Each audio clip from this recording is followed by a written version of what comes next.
ભાજપ ગુજરાત પ્રદેશ media વિભાગ એક અખબારી યાદીમાં જણાવે છે કે દેશમાં લોકસભા ચૂંટણીનો શંખનાદ વાગી ચૂક્યો છે, ત્યારે ગુજરાતમાં પેજ સમિતિના પ્રણેતા અને યશસ્વી પ્રદેશ અધ્યક્ષ શ્રી સી.આર. પાટીલે ગુજરાતમાં સતત ત્રીજી વખત 26 બેઠકોની જીતની હેટ્રિક કરવા તેમજ દરેક બેઠક પર 5 લાખની લીડ સાથે ઉમેદવારનો જીતનો સંકલ્પ આપ્યો છે. વડાપ્રધાન નરેન્દ્ર મોદી સાહેબના દેશના ગૃહમંત્રી અમિતભાઈ સાહેબના નેતૃત્વમાં દેશમાં ફરી એકવાર મોદી સરકાર 4 જૂનના રોજ 400 પાર કરશે તેવો સંકલ્પ કરવામાં આવ્યો છે. પ્રદેશ અધ્યક્ષ સી.આર. પાટીલના સંકલ્પને સાકાર કરવા તેમજ મીડિયાને પક્ષની તમામ માહિતી સરળતાથી મળી રહે તે માટે અમદાવાદ સરખેજ ખાતે પ્રદેશ મીડિયા સેન્ટરનું લોકાર્પણ પ્રદેશ અધ્યક્ષ સી.આર. પાટીલ તેમજ મુખ્યમંત્રી ભૂપેન્દ્ર પટેલના વરદ હસ્તે કરવામાં આવ્યું છે. ત્યારબાદ પ્રદેશ અધ્યક્ષ સી.આર. પાટીલે પત્રકાર પરિષદને સંબોધિત કરી હતી. આ પ્રસંગે પ્રદેશ અધ્યક્ષ સી.આર. પાટીલે જણાવ્યું કે દેશમાં લોકસભાની ચૂંટણીની તારીખો જાહેર થઈ ગઈ છે અને ગુજરાતમાં દરેક બેઠક 5 લાખની લીડ સાથે જીતવાનો સંકલ્પ કાર્યકર્તાઓએ કર્યો છે. લોકસભા ચૂંટણીમાં પત્રકારોને ભાજપની દરેક માહિતી સરળતાથી મળે તે માટે મીડિયા સેન્ટરનો શુભારંભ કરાયો છે. ભાજપના મીડિયા સેન્ટર પરથી પક્ષના આગામી કાર્યક્રમોની માહિતી, કેન્દ્રીય તેમજ પ્રદેશના પદાધિકારીઓના પ્રવાસ, જાહેર સભા, ગ્રુપ મિટિંગો, સામાજિક સંમેલનો બાબતની પ્રેસ નોટ તેમજ ભાજપના પ્રવક્તાઓની કોઈપણ મુદ્દે પ્રતિક્રિયા જોઈતી હશે તે અહીંથી મળી જશે. દેશમાં આ વખતે મોદી સાહેબની ગેરંટી પર સૌને વિશ્વાસ છે અને ફરી એકવાર મોદી સરકાર બનવા જઈ રહી છે. પાટીલજીએ વધુમાં જણાવ્યું કે દેશના ગૃહમંત્રી અમિતભાઈ શાહ સાહેબના માર્ગદર્શનમાં ગુજરાતમાં 26માંથી 26 બેઠકો પર ભાજપ જીતની હેટ્રિક કરશે તેમજ દરેક બેઠક 5 લાખથી વધુની લીડથી જીતવાનો સંકલ્પ સરળતાથી પ્રાપ્ત થાય તેવો પ્રયાસ કરવામાં આવશે. પીએમ મોદી સાહેબે સંકલ્પ પત્રમાં આપેલા મોટા ભાગના કામો પૂર્ણ કરી જનતાનો વિશ્વાસ જીત્યો છે. આજે દેશમાં રેલવે, એમ્સ, એરપોર્ટ, ધાર્મિક સ્થળો, પર્યટન સ્થળોના વિકાસ તેમજ જીર્ણોદ્ધાર સહિતના અનેક કાર્યો કર્યા છે. મોદી સાહેબે દેશભરમાં આયુષ્માન યોજના થકી દર્દીઓને ઉત્તમ કક્ષાની સારવાર વિનામૂલ્યે મળી રહી છે અને ગુજરાતમાં રાજ્ય સરકાર તરફથી બીજા 5 લાખ એમ કુલ 10 લાખની સારવાર વિનામૂલ્યે મળે છે.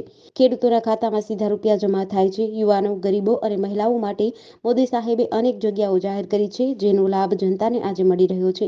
લોકસભામાં ફરી જીતની હેટ્રિક સાથે 400 પાર બેઠકો અને ગુજરાતમાં 26માંથી 26 બેઠકો પર 5 લાખથી વધુની લીડ સાથે જીતશે તેવો વિશ્વાસ છે. આ તકે પ્રદેશના કોષાધ્યક્ષ સુરેન્દ્ર કાકા, લોકસભા પ્રદેશ ચૂંટણી સમિતિના સંયોજક આઈ.કે. જાડેજા, કન્સલ્ટર ઇન્ચાર્જ કે.સી. પટેલ, પ્રદેશના મહામંત્રી રજનીભાઈ પટેલ, પ્રદેશ સહ કોષાધ્યક્ષ ધર્મેન્દ્ર શાહ, અમદાવાદ મહાનગરના મેયર પ્રતિભાબેન જૈન, મહાનગરના અધ્યક્ષ અમિતભાઈ પી. શાહ, પ્રદેશના પ્રવક્તા યમલભાઈ વ્યાસ સહિત પ્રદેશ અને જિલ્લાના વિવિધ હોદ્દેદારો હાજર રહ્યા હતા.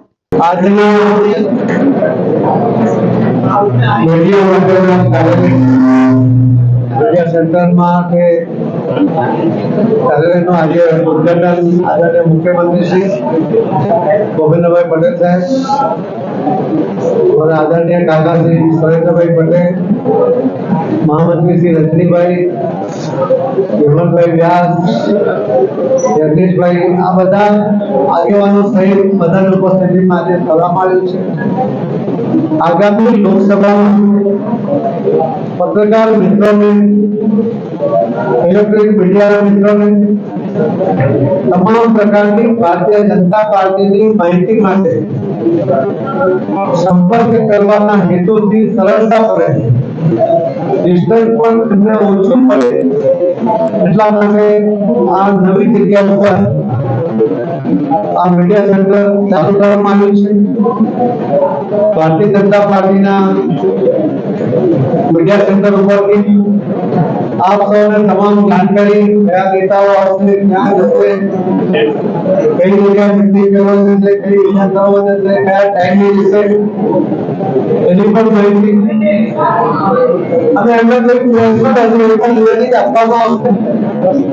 કોઈ ભાઈ બંધ પેપર આપવામાં આવશે, કોઈ ડિબેટ પેપર અહીંયાથી આપવામાં આવશે અને એ રીતે આ વ્યવસ્થા ઉભી કરવામાં આવી છે.